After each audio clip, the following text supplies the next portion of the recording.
안녕하세요. 당신의 어제와 오늘을 돌아보고 더 빛나는 내일을 처방하는 인생의 동반자, 라이프 닥터입니다. 우리는 모두 시간이라는 이름의 위대한 요리사가 차려주는 식탁에 앉아 있습니다. 젊음의 시절 그 요리사는 우리에게 무엇이든 소화시킬 수 있는 강철 같은 위장과 지칠 줄 모르는 에너지를 선물했습니다.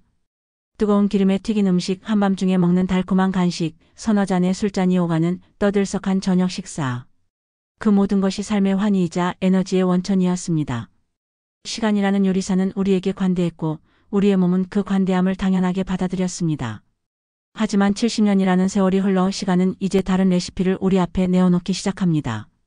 예전에는 우리를 살찌우던 보약이 이제는 속을 불편하게 만드는 부담으로 변하고, 한때 위안을 주던 음식이 이제는 밤잠을 설치게 하는 원인이 되기도 합니다. 이것은 시간이 변덕을 부리는 것이 아닙니다. 시간이라는 위대한 요리사가 이제는 우리 몸의 나이에 맞는 맞춤형 건강식을 권하고 있는 것입니다. 이제는 자극적인 양념보다 재료 본연의 맛을 음미할 때입니다. 이제는 과식의 즐거움보다 소식의 평온함을 누릴 시간입니다 하고 말이죠. 오늘 이 시간은 빼앗긴 젊음을 한탄하거나 과거의 식습관을 후회하는 시간이 아닙니다. 시간이라는 요리사가 우리를 위해 정성껏 준비한 새로운 레시피를 배우고 음미하는 시간입니다. 내 몸의 변화를 적으로 여기지 않고 오랜 세월 함께해온 친구처럼 이해하고 대화하는 방법을 배우는 시간입니다. 당신의 남은 인생이라는 만찬을 그 어떤 미식가보다 우아하고 건강하게 즐길 수 있도록 제가 당신의 친절한 가이드가 되어드리겠습니다. 첫 번째 이야기, 내 몸의 사용 설명서가 다시 쓰이다. 모든 기계에는 사용 설명서가 따릅니다. 하지만 우리 몸이라는 가장 정교하고 위대한 기계의 설명서는 인생의 단계마다 새롭게 업데이트되어야 합니다. 70세의 몸은 30대의 몸과 전혀 다른 방식으로 작동하기 때문입니다. 그 가장 큰 변화가 일어나는 곳이 바로 소화와 해독이라는 우리 몸의 핵심 엔진입니다. 엔진 1, 불꽃이 사그라드는 소화 시스템. 젊은 시절의 위장은 강력한 염산을 뿜어내는 용광로와 같았습니다. 어떤 음식이 들어와도 뜨거운 불꽃으로 완벽하게 녹여냈죠. 하지만 70세의 위장은 이제 용광로가 아니라 온기가 희미하게 남은 화롯불과 같습니다. 위산의 농도가 옅어지고 단백질을 분해하는 펩신 같은 핵심 요소의 분비가 급격히 줄어듭니다. 입안의 침 역시 마찬가지입니다. 침은 단순한 윤활유가 아니라 탄수화물을 분해하는 아밀라제 효소가 가득한 첫 번째 소화제입니다. 노화로 침 분비가 줄어들면 밥이나 빵, 면 같은 탄수화물은 아무런 사전 처리 없이 위장으로 넘어가고, 이는 마치 물에 불리지 않은 생쌀을 밥솥에 넣는 것과 같은 결과를 낳습니다. 이자에서 분비되는 지방 분해 효소, 리아제나 단백질 분해 효소 트립신의 활성도 또한 현저히 떨어집니다. 이 모든 변화가 합쳐져 만성 소화불량이라는 피할 수 없는 현실을 마주하게 되는 것입니다. 엔진 2처리 용량을 초과한 해독 시스템. 우리 몸에 가는 수백 개의 화학 공장이 밀집된 거대한 산업단지입니다. 이곳에서는 1단계 해독과 2단계 해독이라는 정교한 과정을 통해 몸에 들어온 독성 물질을 무해한 물질로 바꾸어 배출합니다. 젊을 때는 이 두 공정이 완벽한 협업을 이루지만 나이가 들면 2단계 해독 공정의 속도가 현저히 느려집니다. 그 결과 1단계만 거친 어중간한 중간 독성 물질들이 배출되지 못하고 몸 안에 쌓이는 병목 현상이 발생합니다. 이 물질들은 활성산소보다 더 지독하게 우리 몸의 세포를 공격하고 노화와 질병을 부채질합니다. 콩팥 역시 마찬가지입니다. 혈액 속 노폐물을 걸러내는 필터의 구멍이 막히고 기능이 저하되면서 젊을 때는 하룻밤이면 깨끗하게 걸러졌을 노폐물들이 혈액 속에 그대로 남아 혈액을 끈적하고 탁하게 만듭니다. 이 두 엔진의 성능 저하는 결국 만성 염증이라는 몸속에 꺼지지 않는 불을 지피게 됩니다. 이유 없는 통증, 잦은 피로감, 무기력증은 모두 이 만성 염증이 보내는 구조 신호입니다. 두 번째 이야기, 가장 가까이 있던 5명의 배신자. 자, 이제 우리 몸의 변화를 이해했으니 이런 변화된 몸에 치명타를 날릴 수 있는 식탁 위의 5가지 음식을 심층적으로 파헤쳐 보겠습니다. 첫 번째 배신자, 알뜰함의 상징 쌍난 감자의 치명적인 독. 감자는 인류를 기근에서 구한 위대한 작물이자 우리네 밥상에서 가장 친근한 식재료입니다. 그렇기에 싹이 조금 났다고 해서 버리는 것을 우리는 본능적으로 주저합니다. 하지만 그 주저함이 당신의 건강을 위협할 수 있습니다. 무엇이 문제인가? 앞서 언급한 솔라닌 독소는 감자가 스스로를 방어하기 위해 만들어내는 강력한 무기입니다. 특히 감자는 상처가 나거나 햇빛에 노출되거나 싹을 틔우려 할 때 이 독소를 대량으로 생산합니다. 마치 위협을 느낀 동물이 자신을 방어하기 위해 독을 뿜는 것과 같습니다. 내 몸에선 무슨 일이? 해독 능력이 떨어진 노년층의 몸에 솔라닌이 들어오면 이는 신경계의 통신을 담당하는 아세틸콜린이라는 물질을 파괴하기 시작합니다. 통신망이 파괴되면 뇌가 보내는 신호가 근육과 장기에 제대로 전달되지 않습니다. 이로 인해 다음과 같은 증상이 나타날 수 있습니다. 초기 증상 혀나 입술 주변이 얼얼하고 마비되는 느낌, 메스꺼움, 심한 복통과 구토, 설사. 심각한 증상 극심한 어지럼증과 두통, 시야 흐림, 근육경련, 심할 경우 환각 증세나 호흡 곤란. 라이프 닥터의 특별 처방전. 구매의 지혜 감자를 구매할 때부터 상처가 없고 매끈하며 단단하고 짙은 녹색빛이 없는 것을 고르세요. 보관의 지혜 감자를 플라스틱 봉지에 그대로 두지 마세요. 습기가 차서 싹이 나기 쉽습니다. 반드시 신문지나 종이봉투에 담아 빛이 전혀 들지 않는 서늘하고 통풍이 잘 되는 곳에 보관하세요. 사과 한두 개를 함께 넣어두면 사과에서 나오는 에틸렌가스가 감자의 싹을 억제하는 데 도움이 됩니다. 결단의 지혜 싹이 1cm 이상 자랐거나 껍질의 녹색 부분이 13 이상 퍼졌다면 고민 없이 폐기하는 것이 정답입니다. 이는 낭비가 아니라 병원비를 아끼는 가장 확실한 예방책입니다. 두 번째 배신자 간편함의 대명사 냉동 가공식품의 나트륨 폭격. 냉동실에 잘 정리된 냉동식품들은 바쁜 일상 속에서 든든한 보험처럼 느껴집니다. 하지만 그 보험이 실은 당신의 혈관 건강을 담보로 한 위험한 계약일 수 있습니다. 무엇이 문제인가? 나트륨은 단순히 짠맛을 내는 조미료가 아닙니다. 식품의 보존 기간을 늘리고 식재료의 질감을 유지하며 감칠맛을 증폭시키는 가장 저렴하고 효과적인 첨가물입니다. 따라서 제조사들은 소비자의 입맛을 사로잡기 위해 경쟁적으로 나트륨을 추가할 수밖에 없습니다. 내 몸에선 무슨 일이? 과도한 나트륨은 혈액 속으로 수분을 끌어들여 혈액의 총량을 늘립니다. 이는 전국의 모든 수도관에 평소보다 1.5배 많은 물을 한꺼번에 흘려보내는 것과 같습니다. 노화로 탄력을 잃고 좁아진 혈관은 이 압력을 견디지 못하고 손상되며 이는 고혈압의 직접적인 원인이 됩니다. 심장은 늘어난 혈액을 온몸으로 보내기 위해 무리하게 펌프질을 해야 하므로 시간이 지날수록 심장 근육이 비대해지고 기능이 떨어지는 심부전으로 이어질 수 있습니다. 또한 콩팥은 넘쳐나는 나트륨을 걸러내기 위해 24시간 과로하며 서서히 망가져갑니다. 라이프 닥터의 특별 처방전. 라벨 독해법 영양성분표에서 1회 제공량과 총 제공량을 반드시 확인하세요. 작은 만두 한 봉지가 3회 제공량일 수 있습니다. 1회 제공량당 나트륨이 500mg라도 한 봉지를 다 먹으면 1500mg의 나트륨을 섭취하게 되는 것입니다. 나트륨 배출 특공대 냉동식품을 드실 때는 나트륨 배출을 돕는 칼륨이 풍부한 식품을 의식적으로 함께 드세요. 바나나 반 개를 후식으로 먹거나 찐 감자나 고구마를 곁들이거나 시금치나 버섯 같은 채소를 듬뿍 넣어 함께 조리하는 것이 좋습니다. 건강한 냉동실 채우기 직접 나물이나 국을 만들어 한 끼 분량씩 소분하여 얼려두세요. 이때가는 전혀 하지 않거나 평소의 13 수준으로만 하는 것이 핵심입니다. 해동해서 데울 때 소량의 국간장이나 들깨가루로 풍미를 더하는 것이 현명합니다. 세 번째 배신자 민족의 자부심 생마늘의 공격성. 당군 신화에서 고물 사람으로 만든 위대한 식품 마늘. 마늘은 한국인의 정체성이자 힘의 상징입니다. 하지만 그 강력한 힘이 때로는 우리 몸을 공격하는 날카로운 창이 될 수 있습니다. 무엇이 문제인가? 마늘의 핵심 성분인 알리신은 마늘 조직이 파괴될 때 찢거나 씹을 때 생성되는 물질입니다. 이는 강력한 항균 항암 효과를 지녔지만 동시에 위 점막을 자극하고 용혈 작용적 혈구를 파괴하는 작용을 일으킬 수 있는 양날의 검입니다. 내 몸에선 무슨 일이? 노화로 얇아지고 보호막이 약해진 위벽에 고농도의 알리신이 닿으면 위벽세포가 직접적으로 손상되어 속쓰림과 통증을 넘어 만성 위축성 위염으로 발전할 수 있습니다. 이는 위암의 전 단계로 여겨지는 위험한 상태입니다. 또한 혈액 희석제를 드시는 분이 생마늘을 즐겨 먹으면 약효가 증폭되어 잇몸 출혈, 코피 작은 상처에도 피가 멎지 않는 등의 부작용을 겪을 수 있습니다. 라이프 닥터의 특별 처방전. 최고의 조리법 굽거나 찌기 마늘은 익혔을 때 진가를 발휘합니다. 통마늘을 올리브오일에 버무려 오븐이나 에어프라이어에 20분간 구워보세요.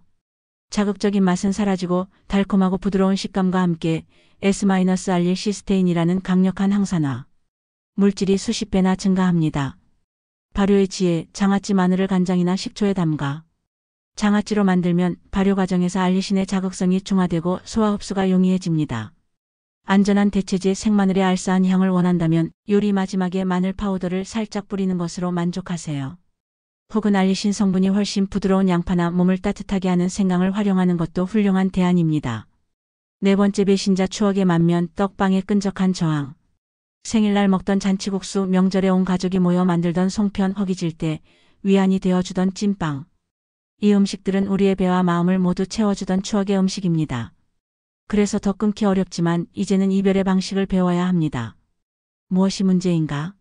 이 음식들의 공통점은 정제된 탄수화물로 만들어졌다는 것입니다. 식이섬유와 영양소가 대부분 제거된 순수한 녹말 덩어리죠. 이들은 소화가 매우 빠르기 때문에 혈당을 롤러코스터처럼 급격하게 올렸다 떨어뜨립니다. 이런 혈당 스파이크가 반복되면 혈당을 조절하는 췌장은 과로로 지치게 되고 결국 당뇨병으로 가는 지름길이 됩니다. 내 몸에선 무슨 일이? 침분비가 부족한 상태에서 이런 끈적한 음식들이 충분한 저작 과정 없이 식도로 넘어가면 식도나 위장에 찰싹 달라붙어 잘 내려가지 않습니다. 위장은 이 끈적한 덩어리를 녹이기 위해 위산을 과도하게 분비하게 되고 이는 역류성 식도염의 원인이 됩니다. 또한 급격히 올라간 혈당을 처리하기 위해 대량 분비된 인슐린은 쓰고 남은 당을 모조리 내장 지방으로 저장하여 복부 비만의 주범이 됩니다. 라이프 닥터의 특별 처방전. 먹는 순서의 혁명. 이런 음식을 드시기 전에 반드시 식이섬유가 풍부한 채소나 나물을 먼저 드세요. 채소가 위장에서 먼저 자리를 잡고 그물망 역할을 해주어 뒤따라 들어오는 탄수화물의 흡수 속도를 늦춰주고 혈당이 천천히 오르도록 돕습니다. 건강한 조합의 법칙. 떡을 드실 때는 고소한 콩가루를 듬뿍 묻혀 단백질을 보충하고 국수를 드실 때는 면의 양을 절반으로 줄이는 대신 애호박, 버섯, 숙주 같은 채소 고명을 산더미처럼 올려 드세요. 빵을 드실 때는 잼 대신 아보카도나 삶은 계란을 곁들여 건강한 지방과 단백질을 함께 섭취하는 것이 좋습니다.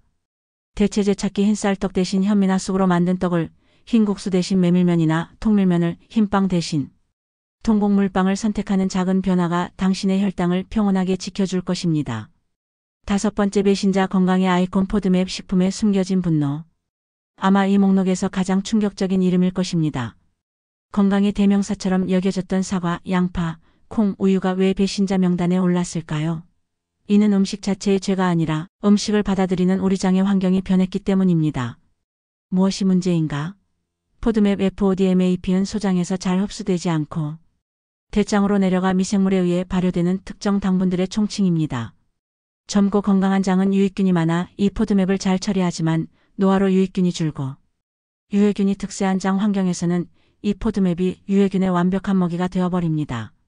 내 몸에선 무슨 일이?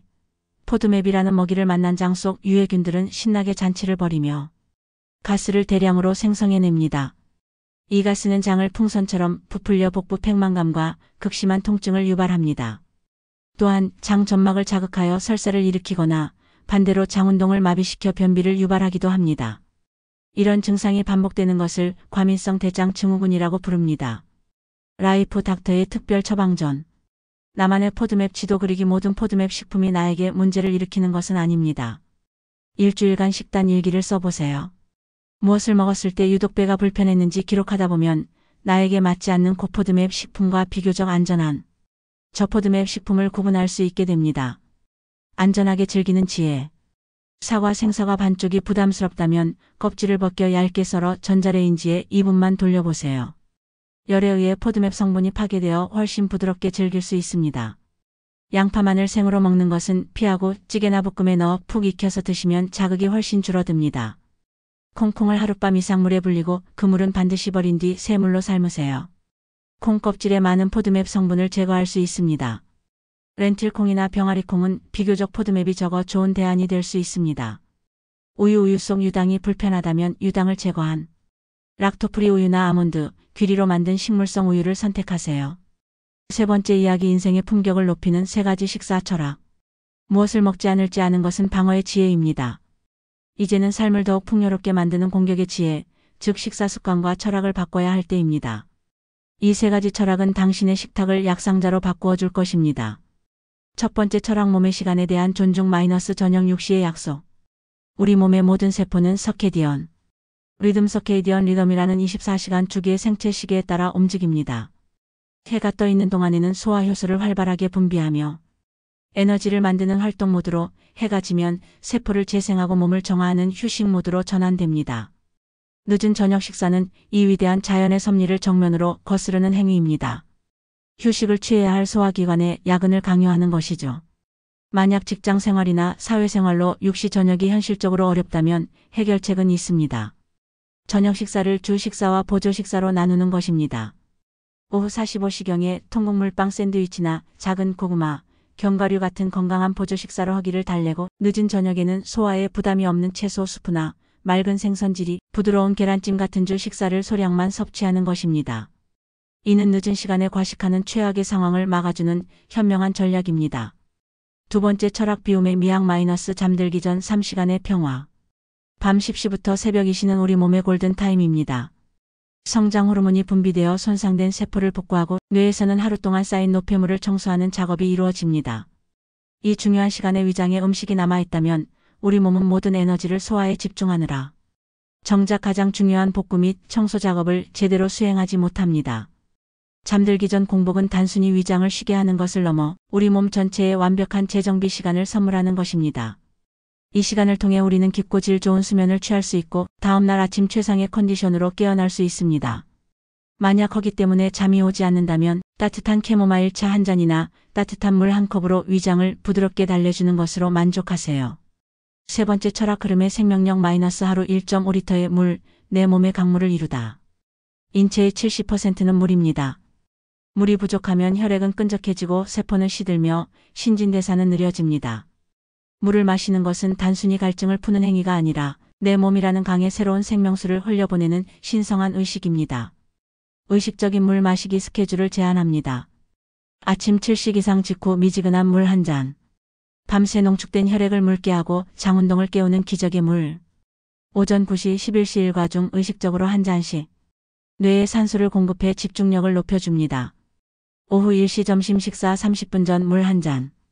위장에 신호를 보내고 과식을 막아줍니다.